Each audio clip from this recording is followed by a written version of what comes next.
It's fairly self-explanatory, my story. It's just a story about how my husband and I reconnected after not seeing each other for 30 years. Hello, and welcome to Prompt, a podcast for people who love stories. My name is Amy B., and I'm a writer and one of the co-creators of In a Nutshell, a monthly storytelling show in Sacramento, California. My co-creators are the world-class comedian Keith Lowell Jensen and the ska defender music journalist Aaron Carnes. We get to hear all kinds of great stories, and we want you to hear them too. So every episode, we'll play you a true personal story told at one of our shows, and then we'll talk to the storyteller to not only find out more about the person behind the story, but also discover why they tell the stories they tell. This is In a Nutshell co-creator Aaron Carnes, and today we are listening to a hilarious story by Claire Hennessy, who did our show last year. This is a story about falling in love and rekindling with somebody that you had feelings for when you were a lot younger. And what is that like to reconnect with them decades later? Yes, it's funny, it's vulnerable, but it's also very sweet. This is an interview we recorded last year. We are currently retooling the podcast a little bit, and we are changing the name from Prompt to something that's going to align a little better with our name, In a Nutshell. That'll come in a couple weeks because we have this episode, we had last time's, and then we have one more left over from our earlier batch, and then we are proceeding forward with the new podcast. Hope you listen, and this will have the entire interview. Normally, the second half of the interview is for paid subscribers only, but we are giving you the full one so you could see what you could get if you were a paid subscriber, and hopefully you will become a paid subscriber so that the rest of this year you can listen to entire interviews that we're doing here at In a Nutshell. Thank you, and enjoy the story. Really lovely to be here and lovely to not be able to see any of you. So tonight, I'm going to get naked and expose my flabby, unfit post-kids body to the love of my life. I'm shaking as I put on my brand new, sexy and very expensive lingerie in preparation for this evening's upcoming festivities. I glance down to admire my fancy new bra, and then my heart just sinks at the sight of my bulging stomach and my fat thighs. What was I thinking? What seemed like such a good idea just a couple of weeks ago now feels like some agonizing, humiliating, slow death.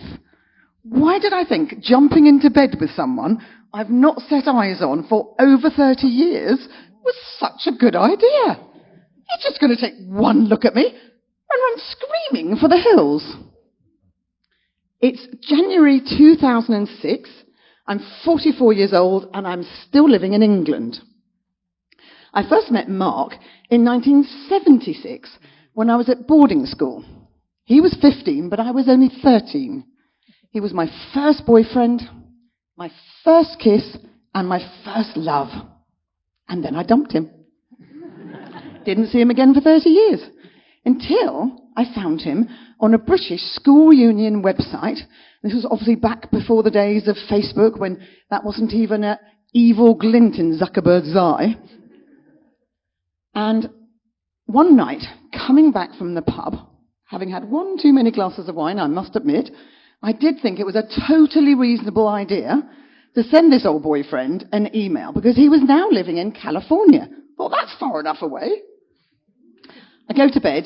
I wake in the morning with a crushing hangover, let me tell you, and then massive anxiety. What on earth did I do last night? Rush downstairs, turn on my computer, really worried, but thank goodness he'd remembered me, because I really hadn't told him any information. And so we then began emailing backwards and forwards, being polite, just catching up on what we'd been doing. You know, both, been married and divorced, and we both had kids, and then we just, carried on emailing for a while. It just went on and on. Until one evening, quite late at night for me anyway, he then admits that not only had he never forgotten me, he'd often thought about me over the years, and was in fact still in love with me. Well, I was shocked and flabbergasted, and I have to admit, just a tad suspicious. I mean, He didn't know what he was getting himself into. You know, I was a single mum of 2 young kids, with a body that I really hadn't taken very good care of, and financial debt about the size of a small third world country. Anyway, we keep emailing, and it's very romantic very quickly, and he's sending me, like, love poems, and declares his undying love, and 10 emails a day, and sends me lyrics from his favourite songs. And then eventually we think, he's going to book a flight, come over to England, so we can see if we've still got some of that teenage chemistry. I immediately panic. I look down and think, I've been in massive denial. My body is in need of some serious bloody help. And it's way too late for any diet or exercise regime. So I think maybe I can hide it under some fabulous lingerie. I open my underwear drawer and then step back in utter disgust. With the tips of my fingers, as if it's got some horrible contagious disease, I pick out a piece of black, baggy material. It's huge. I need both hands to open it up. With dawning dismay, I realise I'm looking at a ginormous pair of Bridget Jones-sized big pants.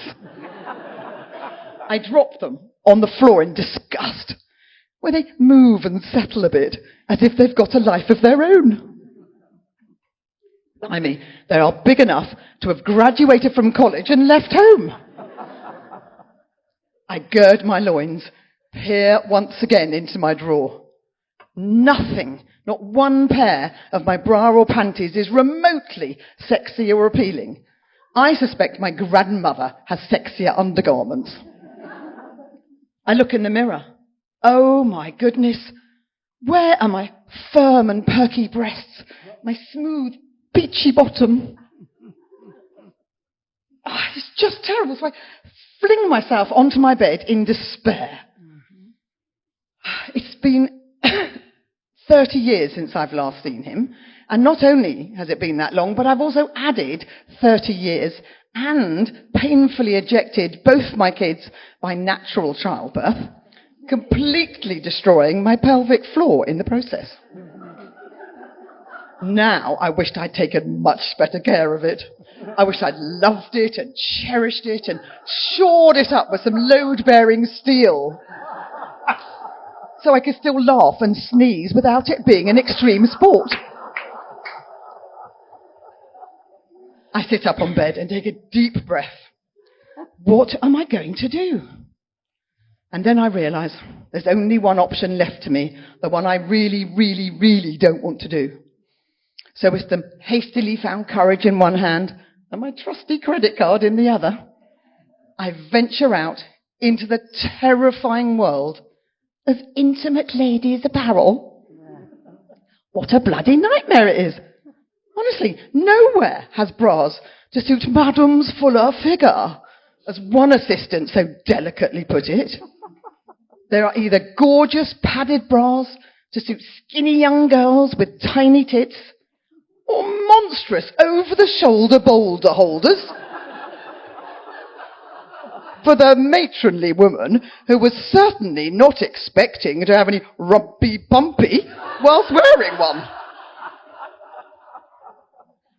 I travel further afield. Desperation starts to set in. Nowhere has bras to fit my size, as slim shop assistants scathingly point out. I think, what shall I do? Maybe I'll have to tell Mark not to come. Make up some hideous sexually transmitted disease, tell him not to arrive. And then I find this lovely boutique lingerie store right on my doorstep that I'd somehow previously overlooked. The owner is kind and gentle. She actually measures me. Shocker, no one else had done that. Finds me a beautiful bra which actually fits. It lifts and separates in all the right places. And for the first time in my life, I'm feeling somewhat proud of my ginormous melons. It's gorgeous, I say, looking down. Jean says, yes, it does fit you rather well. Is it for a special occasion? Blushing, I admit, I want this fabulous new underwear for the blatant intent of seducing someone I haven't seen for 30 years. I realised that I might sound like a little bit of a slut. Bless her, she just rushes off with a glint in her eye, saying she knows just the thing to go with my gorgeous new bra, and then insists I try on some French-style panties. Well, they're higher-waisted, they've got lots of lovely lace, covers my flabby cellulite bottom. So much better than those awful G-strings, which just slice you in half and then disappear in for lunch, never to be seen again. As she wraps everything beautifully in tissue paper, because it's that sort of a store, my credit cards are really taking a hammering, she makes me promise to come back and let her know whether Mark approves of my new underwear. So now, here I am, wearing this lovely underwear. Driving to meet Mark is a bit prickly, and I'm a bit nervous. My heart is pounding. My palms are all sweaty. I don't have butterflies in my stomach. I've got demented bats. I arrive at our meeting place, and I see this small figure in the cold January evening. He's wearing a thick Aran sweater and a blue knitted hat. And for some reason, I think he looks a bit like a bank robber. I'm thinking, what on earth have I been thinking? I don't know this man from Adam. He could be a mad axe-wielding murderer for all I know. Should I even let him into my car? Before I have a chance to do anything, he opens the door and just plonks himself down on the passenger seat. He smiles and says, "Hi." Gosh, what do I do? Should I hug him? Kiss him? What's the etiquette for meeting a boyfriend after so many years? So I go all shy, believe it or not, and I put the car in gear and just drive home.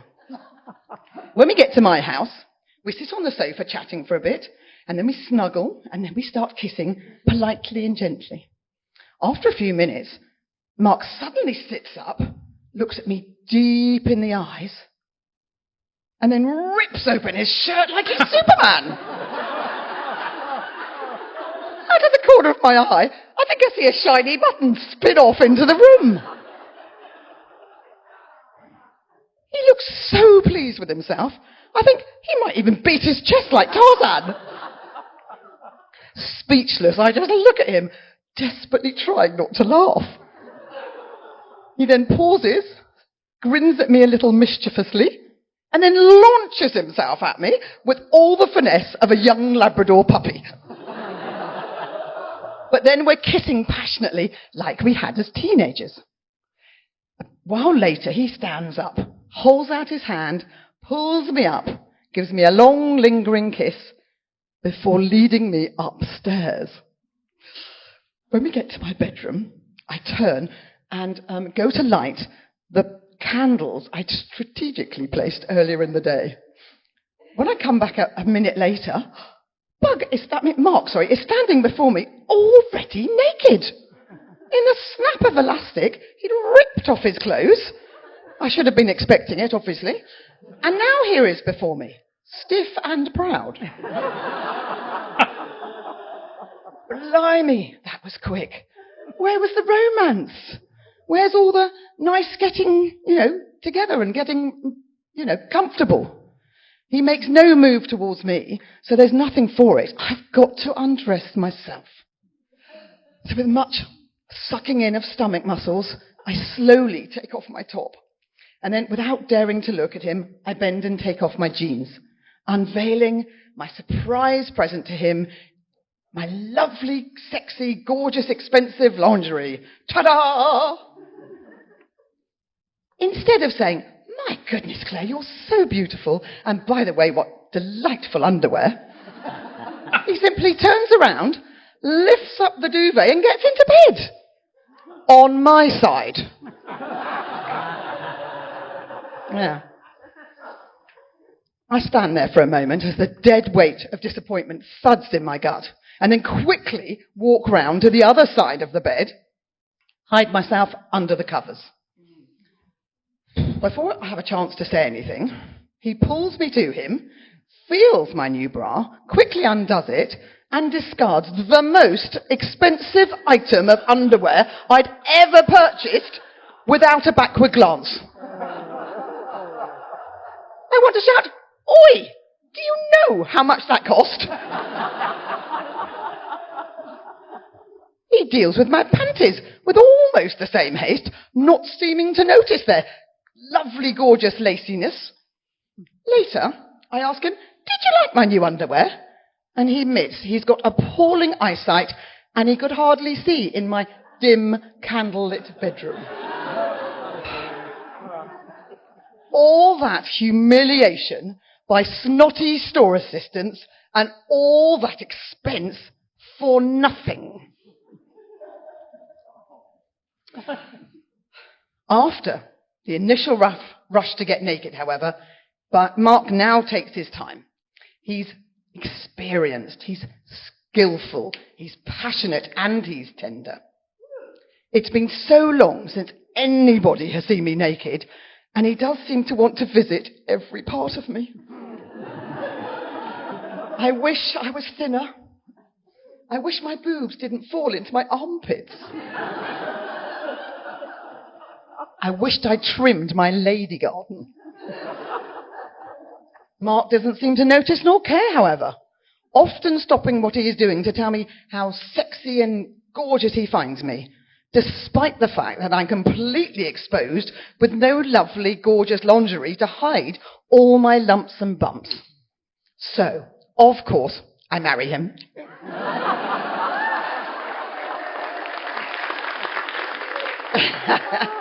It's been 16 years of marriage. I moved over, obviously.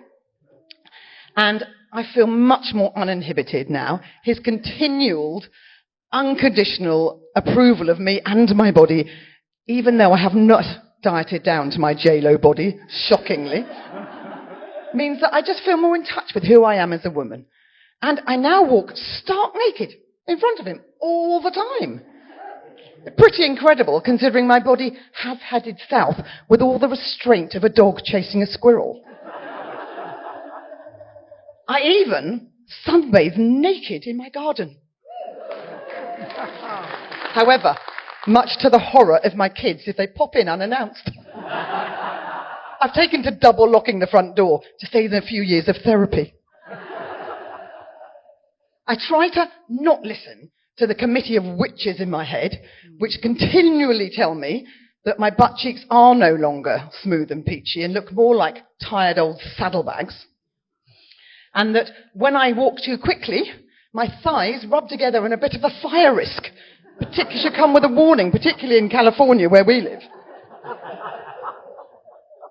Now, even though clothes and lingerie can cover up a lot of bodily deficiencies, I found that if we can just make our opinion of ourselves, what matters is inside, and we make our opinion of ourselves the most important, that gives us freedom.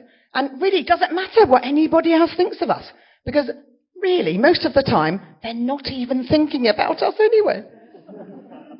And if all else fails, maybe try looking up your first love. Like me, you might just get lucky. Thank you. Well, one of the first things that Aaron and I both wrote down the same, we listened to this last night and we both wrote down the same question. And that was, so you met your husband when you were 13 and he was 15. And we want to know, why did you dump him? That's the first question I wrote down too. well, it's like when you're 30 years later, I couldn't remember. I literally couldn't remember. And I've been racking my brains ever since, and because I've written a memoir about it. Oh. And it's really hard to remember what it was. I think he was a little bit too forward for me at that time. He was very much more, I suppose, sexual than I was at the time. He was 2 years older, and he wanted to go a bit further, I think, than I wanted to go. Oh. I think. And also he wanted to see me nearly every day, and it was quite difficult to get out and sneak out because I wasn't allowed to see anybody. And, sometimes you just want to go and play with your friends, don't you? Yeah. You don't want to miss out because then you get bullied. So I think it was a mixture of, I don't know absolutely, but I think it was a mixture of those things. I see. Can I ask a follow-up to that? So I had my 15-year-old at this show, and I loved her seeing you speak so openly, unapologetically about happy, positive sex and about your own body and about body acceptance. I mean, I just thought it was such a wonderful role model for a young girl. But then your story also starts when you're a young girl. And I'm wondering how you came across this attitude. Were you raised this way? Was this hard earned? No, I wasn't raised that way. And when I was at school and when I was 13 and I was embarrassed about my body, I had a fantastic figure because I did huge amounts of sport. You know, I was doing hockey and netball and rounders, all these things. So I had a great figure, but I thought I was the fat. most British sentence ever. I didn't know what half those things. Netball and rounders? You just made those up. Those aren't real games. Oh, that's funny. Let's go out for a bit of the old netball. And it was, so netball is like basketball, but an Okay. English version. And then rounders is like baseball, but obviously not the Okay. same. But it's very similar, but very All right. simplified. Oh, sorry to interrupt. Go ahead. That's okay. So then I've struggled with weight all my life, you know, been on one diet after another, you know. Sometimes I did diet down to my weight nirvana when I was at 26, and it was absolutely amazing, I have to say. Had the most confidence in the world, and then I lost it, couldn't find it, and I haven't really found it properly again since. So it wasn't really till meeting my husband now that he's been so accepting of me, of my body, that it really does help. I mean, I have to say, this is not all me. It's because if someone really adores you like that, it's much easier to be okay with your body. I mean, I guess that's kind of the whole point of your story. You say that in the story. I guess I just didn't believe you. Well, I'm not fully there. I'm not was 100%. there was some kind of seed or something there.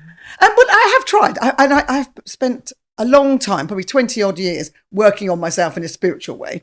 And I've really, really, really worked on not making my opinion of myself more important than anybody else's. Yeah. And that, once I've really got to that, it has given me a sort of sense of freedom. Because I was constantly worrying what other people thought about me and being a people pleaser and, you know, what can I do? And going down this whole rabbit hole of things that I would think that other people were thinking, and should I do this? And it was a complete waste of time, you know. There's also something that seems to kind of naturally happen as you age too. Yes. I'm finding a kind of mellowing out of some of that stuff. Well, you just don't care so much, do you? Yeah, there is some kind of change. Yeah. That was, we kind of skipped ahead to my next question, but I wanted to, had you always looked back at that time, when you were 13 and he was 15, and wondered, like, he stayed in your mind? Or was this more like a social media, you're kind of lurking and you're finding past boyfriends and just stumbled upon him? Well, I had obviously thought about him occasionally over the years, like I had other boyfriends, you know, just you do. And I'm still very close with my two best friends who I went to boarding school with, and they knew him. So occasionally we've talked about it and things like that, because it was quite interesting. I only went out with them for a couple of months, but it was full of sort of things that happened, which is why I wrote a memoir about it. So it wasn't just a normal going out with people, because I had to, you know, crawl through a fence, because, you know, a hole in the fence, because I wasn't allowed to see him. And why weren't you allowed to see him? Because I was only 13. I was at boarding school, and I was at a full boarder, they call it in England, where I stayed there the whole time, and there were 3 weekends in a term, which is like a semester, that I could come home. Otherwise, you stayed at school. So this wasn't parents. You had to sneak out of boarding school. Okay. Yeah, boarding school. And when you weren't allowed to have a boyfriend until you were 14. Okay. You weren't deemed old enough. Right. So I was 13, so I wasn't allowed to. So he cut a hole in the fence and I'd crawl through. Oh, he cut the hole in the Yeah, fence. he had a pair of wire cuts. Just cut the hole in the Were you fence. kind of a troublemaker? He is. He Yeah. definitely was. He was very, but I was a little bit naughty. I was always getting into trouble, Okay. but normally for more innocent things, you know, just like talking in class or mucking around or something. Was there a reason you were a full boarder? I don't know. It was the done thing in those days. That was more common there. Oh, Wasn't okay, it? it Yeah. was just a normal. Yeah. Okay. I mean, we probably lived about an hour away, so it wasn't that far. You've seen Harry Potter, right? it's all real. Everything he That's- learned about Britain. Right. It's quite fun being at boarding school sometimes when you're getting on with Right, your with friends. the magic and everything. Yeah, Yeah. the magic's fantastic. Throw you an know. owl. The invisibility cloak, you know, which I'd have one of those. So I don't know. My experience with boarding school comes from Pink Floyd's The Wall, so that that's doesn't look very fun Me to me. too. well, if it's going well, it's brilliant. But when it's not, if you get into an argument with your friends, then it's really miserable. And if you're homesick, it's really miserable. Yeah. And then we didn't have phones. We could only call from a telephone box way down the hall by the library, and you had to, put money in. I think you had to put money in, but it was, really once a week at the most you were allowed to phone. And so if you were just feeling a bit miserable and you wanted your mum, you couldn't do anything about it. So we wrote letters, obviously those are the days we wrote letters. In fact, my husband wrote me 3 letters and I've still got them. I found them. Oh, I'd kept them all these years. And a photo. How long were you guys going out then, or going No around? more than a couple of months. Okay. So considering it was such a short time. But we got to remember that a couple months to a 13-year-old is a very That's long forever. time. Yeah, probably. Yeah. Yeah. But so he thought about you more than you thought about him in that I period of think time. So, yeah. He seemed to, from what he said, yes. And when you started talking to him, or when you saw his picture, did the feelings come flowing back?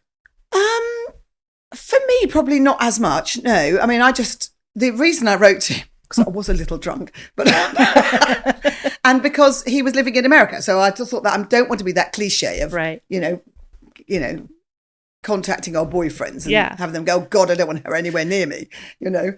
There was a safety net that Yes, he was it on a was. different continent. So it was just a friend thing, you know. I Yeah. didn't think any more of it than that. Literally, I didn't. I mean, a bit stupid, really.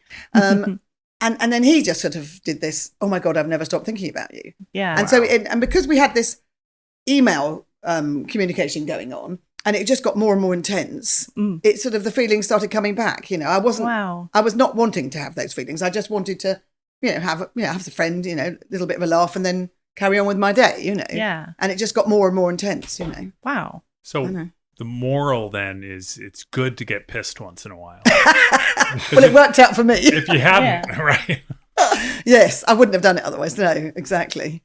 But that was all before Facebook and social media, so we didn't have that communication. I mean, most of my friends barely knew how to email. Yeah. It really felt like we were on the forefront of technology. Yeah. And then we got into, messaging, ICQ at that time, and then we got into Skype, and nobody was doing that really, or hardly anybody. And it felt really like I was out there, Yeah. like Star Trekking. I guess another question I had when I was listening, you guys were emailing back and forth, and because you start your story off by kind of this awareness, like, oh, it's been 30 years. What if he doesn't like how I look? Were you not sharing pictures? We were. Yeah, okay, we did. so you did have pictures of each other. Yeah, I was a little bit more reticent than he was. I don't like pictures of myself. Who does? Well, what woman does? And I couldn't find a decent picture, and there were awful pictures of me because I didn't like having my picture taken, so I would avoid it. Did you know about working the angles? No, I didn't know anything about anything. That Didn't doesn't know any work of for that. all of us, okay? Yeah, I mean, we had really basic phones. I don't know if they even had a camera. They might have done, but really basic. And so I didn't have any, actual photographs like we did in, like things that were. So I sent him a picture of me when I was. I love driving, and I went to Brands Hatch as one of my birthday presents was. So I'd had a helmet on me, and I sent him one of those. And things like that. Couldn't be that. So I sent him really stupid pictures where you couldn't really see. And then he sent me really unflattering pictures of himself. I mean, really. Why were you both sending kind of unflattering pictures to each other? It's almost like a little bit testing each other a little bit. No, it was bizarre. I mean, I think my husband doesn't have any sort of inhibitions or anything. He's got a picture there, he'll take it and send it. I see. But some of the pictures weren't very. It's like, really? Is that what you look like? But you were reticent, but something was clearly prompting you to do it. You were taking the chance, you were taking the plunge. I mean, I know you had the safety net. Well, it's a really funny thing. I don't know whether my guilty pleasure was sometimes watching Love is Blind on telly. Yeah. I do quite like it, but not seeing the person. I'm judging you so hard I right know, now. I know. I'm really sorry. And it's, but you get it to know someone on a really deep level, particularly when we started talking as well, that you don't do normally when you're dating somebody. I agree. You go out to the movies, you go to the pub, you go for a drink, and so you're just doing sort of surface talk, really. Yeah. And occasionally you might go a bit deeper, but not that often. And he would just ask questions, and he can talk the hind legs off a donkey. And I talk a lot, and really I could hardly get a word in. But he would talk about things that a lot of guys wouldn't talk about. I mean, had really deep discussions, and so that's very attractive. Yeah. Well, it was for me, to know someone on that really deep level. So then when we did get together, when he came over, I really felt that I knew him. So I didn't feel, although he didn't look anything like I thought he was going to look. Even though I had the pictures, I knew what he was going to look like, but I couldn't remember him from the boy. And he looked so different. He had a beard and all the rest of it. It just was weird. He didn't have the beard when he was 15? No, we did have it. He was actually could grow facial hair, but he mostly didn't. And what was your reaction? I know you said he looked like a bank robber, but how did you feel on the inside? Like, it was just very, fluttery and nervous. And because the other thing about this is why the underwear shopping was quite difficult for me, apart from the fact that it was hideously embarrassing and humiliating, was that we knew we were going to have sex.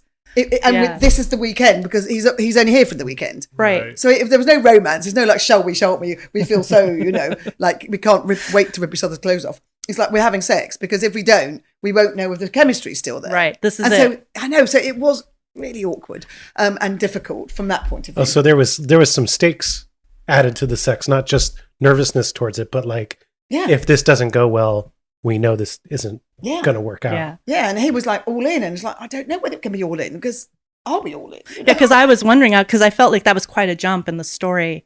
Like you pick him up, you get to your house, you're making out. And I was like, whoa, like I was curious, like what was, what you weren't telling us. But it sounds like that's because it was kind of a long distance booty call, booty weekend happening. This episode is officially titled Long Distance Booty Call. Hey. That was beautiful.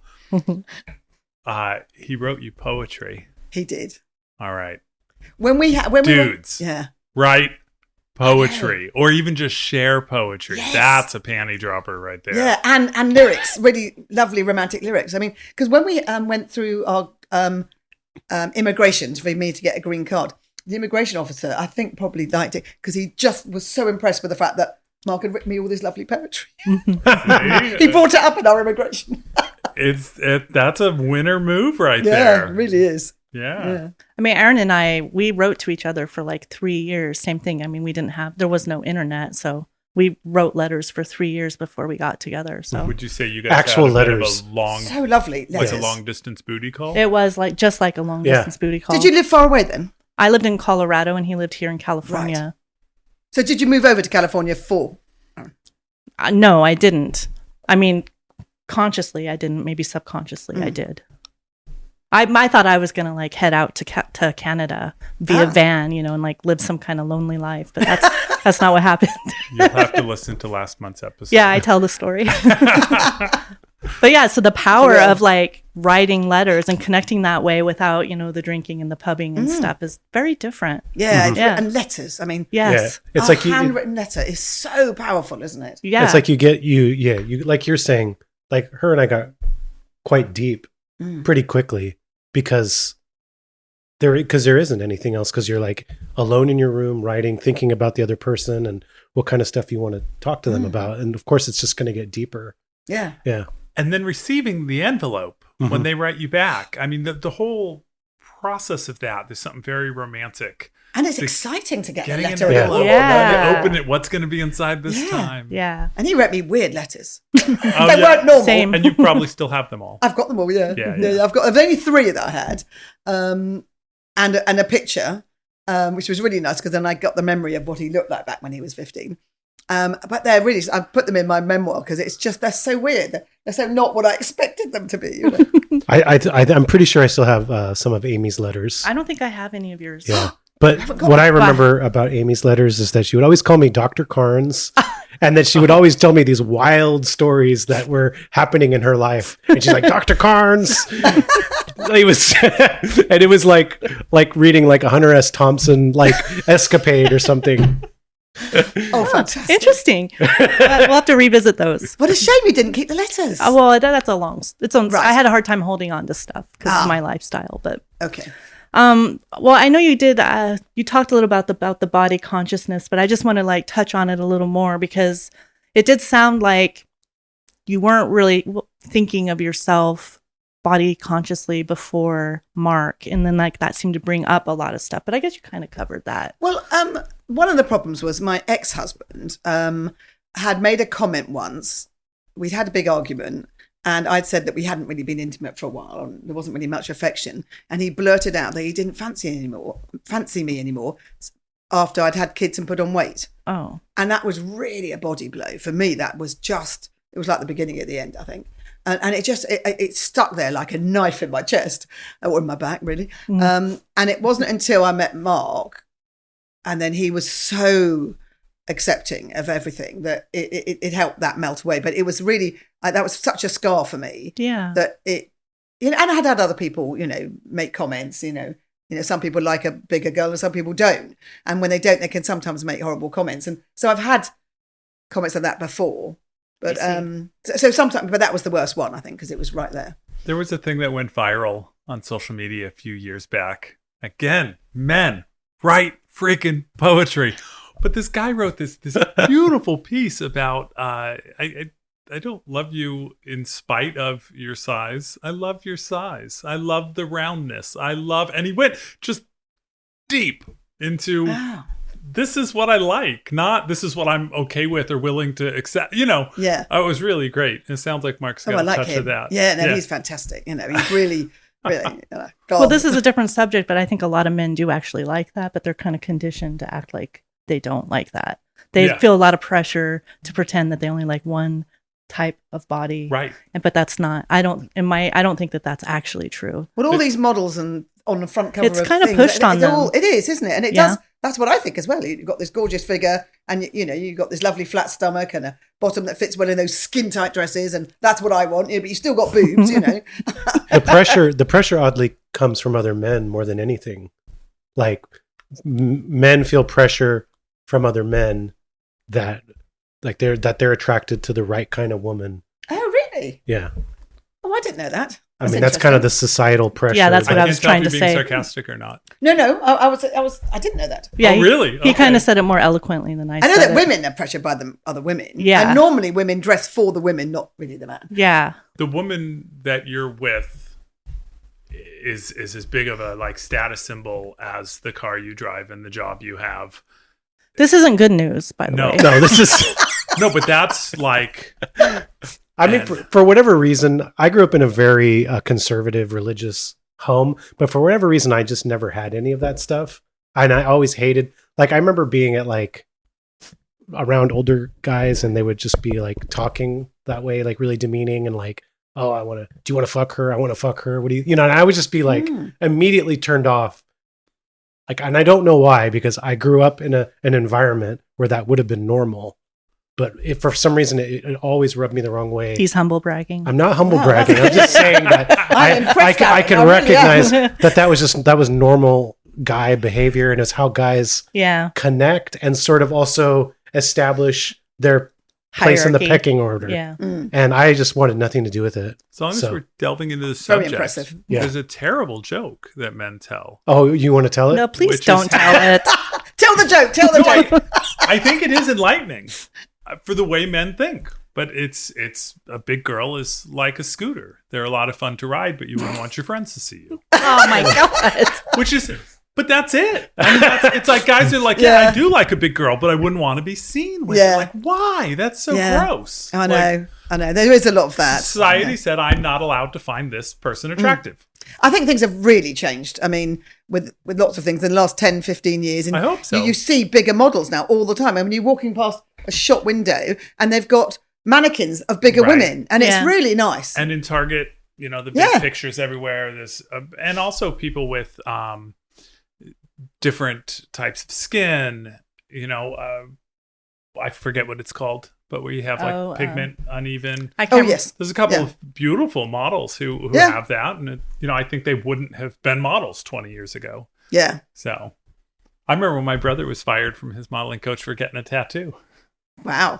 One tattoo. And now you'd be fired if you didn't have a tattoo. Yeah, I know. That's a prerequisite. Have you considered getting some tattoos? I just want, Claire, this. could you also give the name of your memoir? Oh, it's working title, Mr. Right from the Start. Oh. And a publisher was interested in it. Oh, I just excellent. have to edit it. And I've been editing it for the last 10 years. So. I know a good editor. Are we wrapping up the first part? Yeah. Because I have a very important question to get in before we wrap it up. Go ahead. Did you say rumpy bumpy? Rumpy pumpy. Rumpy pumpy? Oh, I wrote down rumpy bumpy. No, pumpy. You wrote it down too? Yeah. Is rumpy pumpy a thing they say over in merry old England? I mean, it's probably... Rumpy pumpy. It's a little bit old-fashioned now, I would say. I wanted to say that rather than something ruder. And so rumpy pumpy is a funny word. It's like a comedy word. It's delightful. It's like, in England, shag is a comedy word. Right. Because of the all the comics in the 80s, all the comic strip people and the comedians I grew up with, and they really changed the face of comedy. They made all these words less abusive and nasty, and they just made them into funny words. Okay. Yeah. So rumpy pumpy is a word in England, and I'd like to say it because Americans absolutely love that. Yeah. So we're not the first to go, No, did no, you God. really just say rumpy pumpy? No, everyone loves Rumpy Pumpy. Oh So I my try and God. articulate it as best I can, but obviously not So well enough. You're throwing the American audience a bone by giving them the cute little like rumpy pumpy, and we're like, yes, more. I'm picturing a character. They're kind of purple, kind of jolly, named Rumpy Pumpy. I think that this is going to be our mascot It's for the purple, future it's- shows. Mr. Rumpy Pumpy. Okay, let's go to the All right. So that kind of segs pretty well into I felt like I wasn't sure. I wasn't at the show, so I didn't get to see it live. And I have seen it twice. I've seen 2 versions because I saw the version you told at the Women's Storytelling Festival put on by Jessica Robinson, Better Said Than Done. And I'm kind of curious about your process of how, like, we were a little worried about how people were going to, like, how spicy to be, for instance. And I couldn't tell when I was watching this video, the current story, like, was the audience with you from the beginning? Because I felt like they were not sure at first if they could laugh with you, if you were giving them permission, or they felt a little uncertain. And I felt like they were uncertain until you got to the pelvic floor comment. Right. And when you made that comment, there was like very straight out, everybody started laughing. And then from there, it seemed like they were right with you, you know? Yes, I think you're probably right, actually, on that one. Yeah? It's sometimes hard to tell when I'm telling the story because I get into the zone and you can't see anybody. So Yeah. that makes it really hard when it's really bright lights and you can't see their faces. Are you hitting your spot? Or are they laughing? Have you got it slightly wrong? And I know, because in England, you can be an awful lot ruder than you can in America. And I've offended people, so I have to be careful. Regina, for the first year or so of us starting Ooh, give us the dirt. I'd write an email and then she'd have to okay it. And she'd go, no, Claire, you can't say, no, you can't say that. And I go, well, why not? No, you can't. Because we're prudes. Yeah, a little bit. And it's very PC, which I approve of thoroughly. When I was working in a job before I did 6 Million Apart, I had to be, I could get away with more because I had my lovely British accent. Right. But really, that's part of my question. I mean, really, I did get away with so much. But there were certain things I couldn't do. And luckily, I got on really well with my co-workers. And they go, Claire, you can't do that. Stop it now. Oh, okay, all right then. And other times I just didn't care. Like I had there were a couple of people called Scott in the department, and so the one next to me who I was really friendly with, he was gay, so I just called him Gay Boy, and I go, oi, Gay Boy, and I shouted down the office, and he loved it. He really loved it. But my boss would go, I'm not listening, because otherwise you'd get done by HR for letting this go on because they was abused. But he just, I still call him Gay Boy now. He's left and I've left and we're still friends, But he's still a gay boy. He's When still a does gay he boy. become gay man? Yeah. No, he's boy. When did he graduate? No. Does that mean you do have a process then of how you're delivering? Yes, and I have to get it approved by Regina. So is that your only process, or do you have a way that you kind of feel out? Because I'm curious, because I'm always trying to see where people are laughing and what they're accepting. If you want to say things that might make people uncomfortable, how do you Well, approach I've told it? this story in various instances a lot because it's my most popular story. And when you heard the one from Better Said Than Done from the Women's Storytelling Festival, that was the ruder one. Yes. Because and that she let me do that because she knows the story really well. And they were okay right away. The audience was... Because it was adult only. And they were much more... They laughed all the way through. They did. From the start. Yeah. Whereas your audience were a little bit more reticent. They seemed a little... So, yes. And maybe they were just... sometimes people are so fascinated by my accent, as if they've never heard a British accent before, that they find they can't, they're just trying to listen to what I'm saying and to translate the accent and the words. So I try and speak slowly, but obviously that's a bit of a challenge for me. So that's part of it, I think, is the accent. Yeah. And who is this strange pink-haired woman in front of us talking about her sex life? And is that TMI? So I did, sometimes I deliberately do it, like at Jessica's, I'll deliberately put some things in that are really probably going over the line because I like to see people's faces. I like to see their reactions to that. And they often don't laugh at this really rude bit. I find that really funny. And I gloss over it quite quickly. So I don't stay on it, but it just makes me laugh. Well, what's an example of a line you cross? Maybe one of the ones you took out when you came to our show. But well, no, because I gave you the cleaned up version. No, that's yeah. Yeah. So there's two versions. Yes. There's quite a few versions and iterations. So what's one of the lines that isn't in the... Well, when we start talking about, in the ruder version, I talk about how Mark and I used to talk about sex, and he would want to talk about sex all the time, and I found it really embarrassing. I just, talking about sex is absolutely don't do it, stop it, go away, not listening, I'm running and hiding. And never talked about sex. It was pathetic. But I really didn't. And so he just kept on wanting to talk about sex. I said, shut up, I don't want to talk about it. Even from 5,000 miles away, I'd be blushing. No, I can't do it. And then he started talking about the G-spot. It's like, oh, for God's sake, I can't come. It's really terrifying. What's he going to do? And he wanted to forage for my G-spot and things like that. So Snuffle. Yes, I know. So it was. So I wrote about things like that. So, excuse me. So that's some of the stuff that I'll put in. Oh my goodness! And then it does get a bit rude because then what I did was I tried out ways because I mean for male parts there's lots of really fun, easy ways to talk about your genitals in a nice, friendly way without it being too crude. For a woman, I don't think there are. And so I tried out all these different things and they were all terrible. So I charged out these are English words, beaver and what else did I charge? I'm not going to be able to remember them all. And the one that I like them. Well, and Lady Garden, which is lovely, but Lady Garden. Oh, what a great phrase! I know Lady Garden, but what I say is that I don't want him to think my, nether regions are in need of weeding. So we talk about things like that, and then the one I found most easy was fanny, and of course it means something different. In England, it's your vagina, whereas in America, it's your butt. Yeah, and so we had this disconnect because he'd been in America for quite long. He was thinking fanny is your bottom, and I was talking fanny is. Whoops. I know. Uh-oh. Yeah. I know. So that was a bit embarrassing. So any word that I liked, it didn't really work. So I just thought, I'm just not going to. You use so many great phrases like Lady Garden, but I stopped writing them down after a while because they're just every few seconds. Oh, thank you.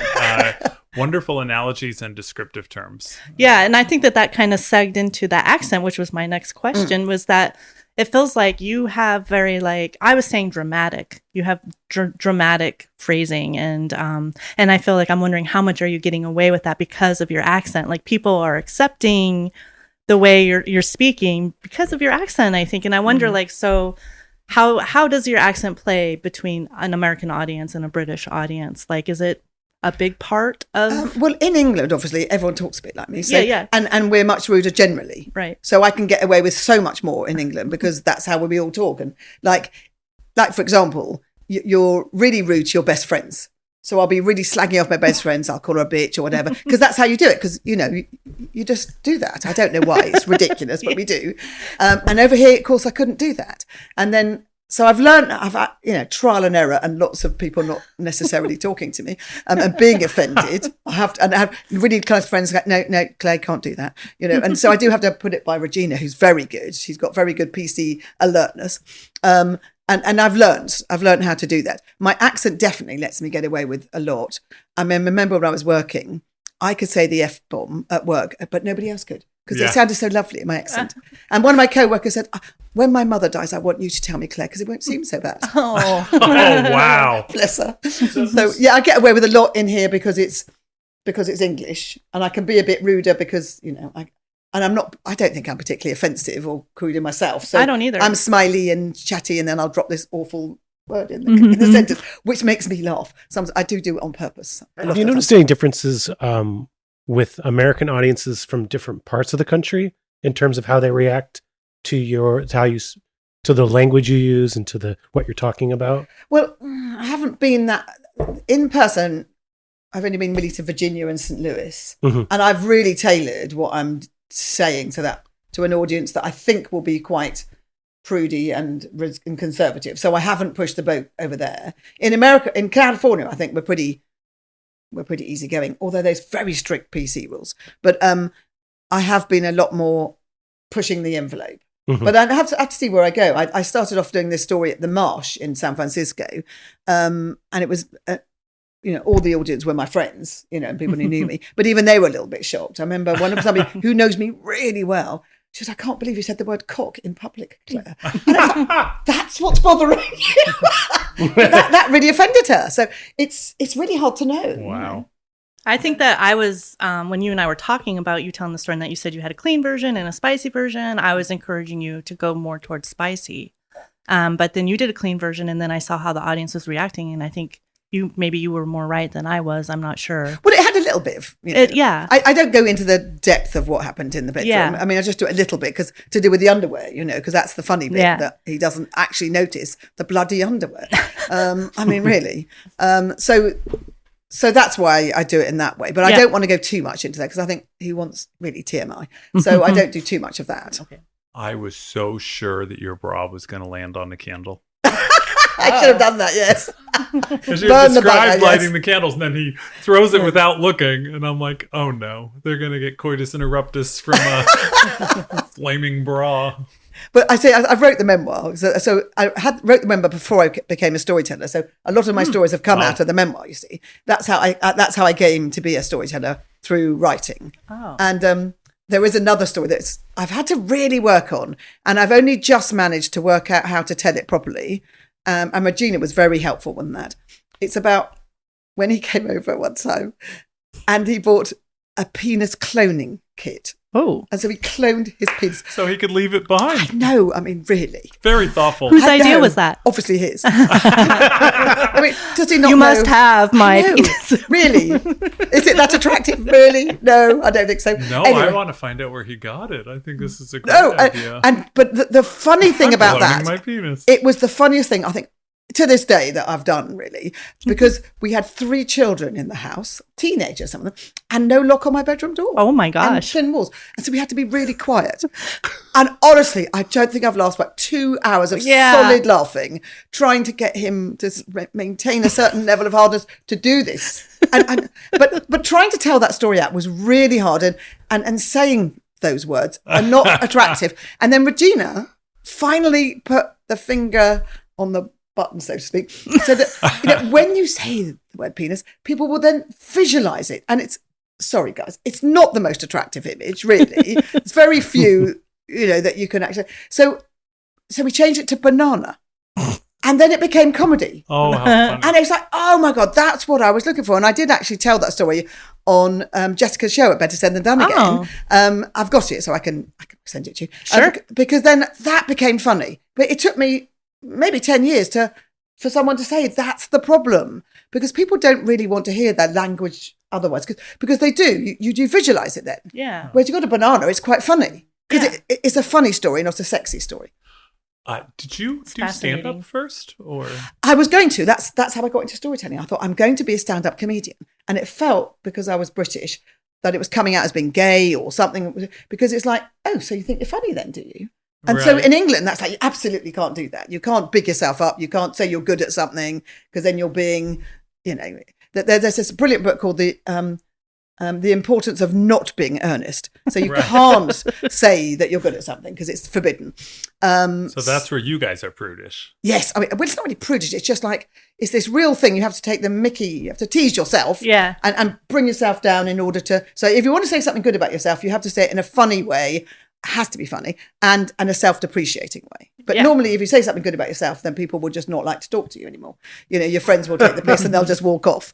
So you don't want to do that. So I came out and thought, I'm going to be a comedian, and it was really scary.